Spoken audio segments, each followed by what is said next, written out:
Hello everyone, my name is Daniel Rader, and this video is for teachers of economics. And in this short video, my goal is to help you to support your students with managing the case study that involves Casey, Frankie, and wealth management for a sports contract. And this spans days 19, 20, and 21 of Unit 1. And in the first lesson, students will be exposed to the case study itself, and they'll read an article, How and Why Athletes Go Broke. And in this video, I'm also going to go over a possible financial portfolio, which would be introduced in day 21, where students have to create an argument, financial advice for Frankie to help them with their financial portfolio. So in the article, which is available in day 19 as a resource from Passport to Social Studies, first thing I always ask my students to do, and it's just a good practice, is to have them read over the context for the articles so that they get a better understanding of the background of the writer and any of their potential biases in terms of what it is that they are writing, along with the context of when the article was written. The second thing that I will call out, just for something to consider for your students, is towards the end of the first page, the writer discusses potential portfolio allocations for specific investments, and they look at it through the lens of a risk averse investor. And I think this would be a good opportunity to remind students of what it really means to pay themselves first. Because ultimately, we want to help students kind of think through their own financial futures.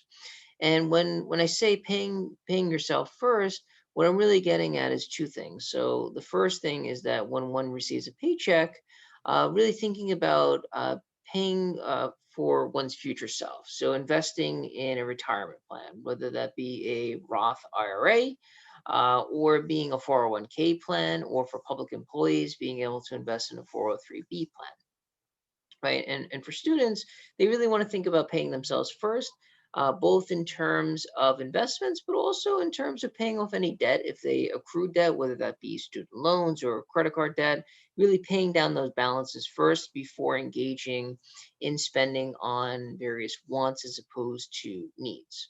It's a good way to discuss and review the concepts of opportunity cost and scarcity with our students. In the second document, we see the wealth management case study itself. And in another video in this series for students, I went over how to do the case study and I broke down how to go about thinking through the allocation of resources for Frankie and their financial portfolio. And in this case, I created a descriptive table, which I think could be useful for students to think about both their assets that they'll have as a part of this $1.5 million contract, along with expenses, including housing and other kinds of living expenses.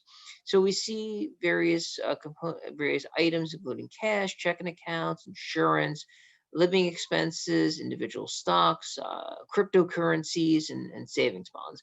And I filled in insurance and I included health, auto, and life.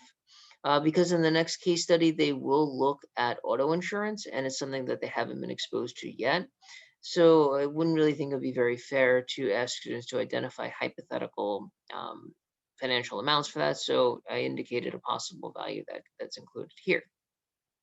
Now, more relevant for my fellow teachers of New York City students is the Google Sheet that I created that could be useful for you in helping your students with actually organizing the wealth management portfolio using the formulas of Google Spreadsheets, and then using that information to then create visual charts that they could then present to their fellow classmates or to you as their teacher to show how they would distribute their money. And in terms of this particular portfolio, I identified a variety of just dollar amounts that one could use for these functions.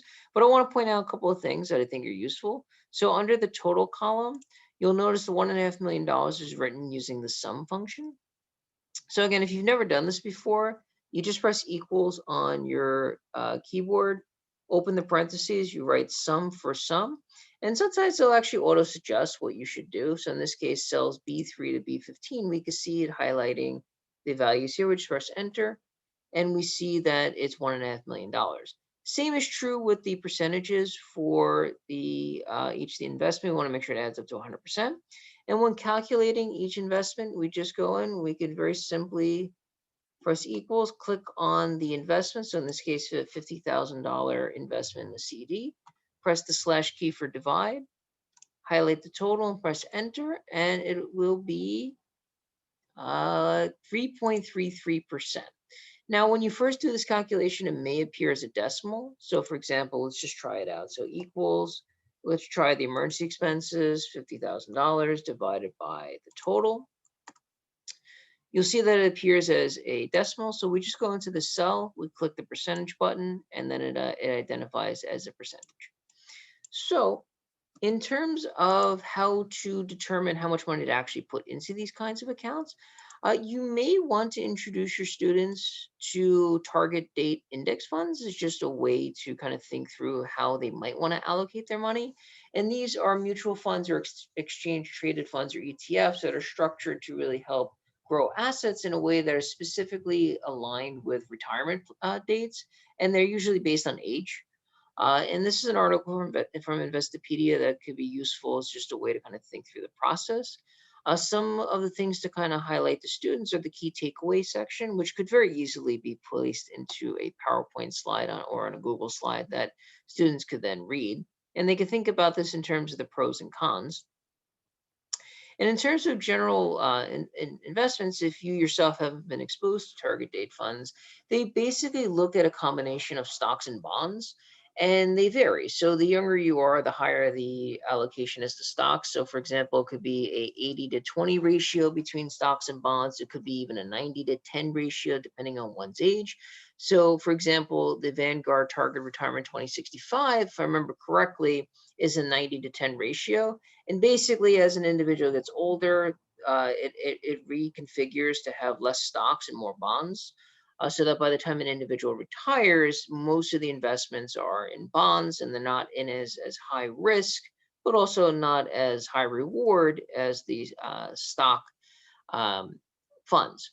So they go over some special considerations to keep in mind as well. And then again, useful components could be the advantages and the disadvantages, right? And it breaks down pros and cons for this particular kind of investment.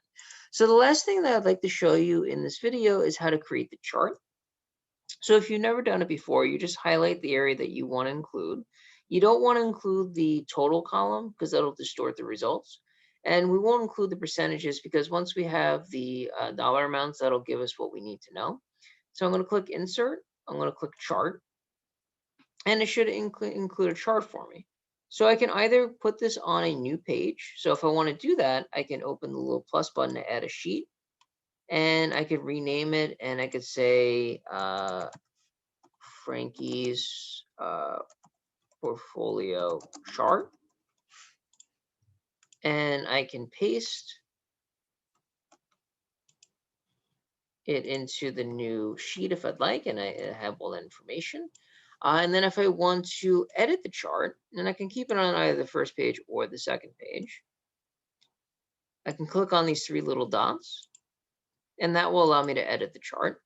And there's a lot of things that you can do, but I'll just point out a few. So if you go into Customize, we'll change the chart style to make it 3D for students, and we'll take a look also at the chart title. So instead of amount, we're going to rename it Frankie's Financial Portfolio. And then by doing that, students can very easily see how their allocation of resources looks visually. And it can also be used for them to then explain to their fellow classmates or to you how and why they made the choices that they made. Okay, so this is going to conclude today's video. I hope everybody has a very nice day, and I look forward to the next installment in our series.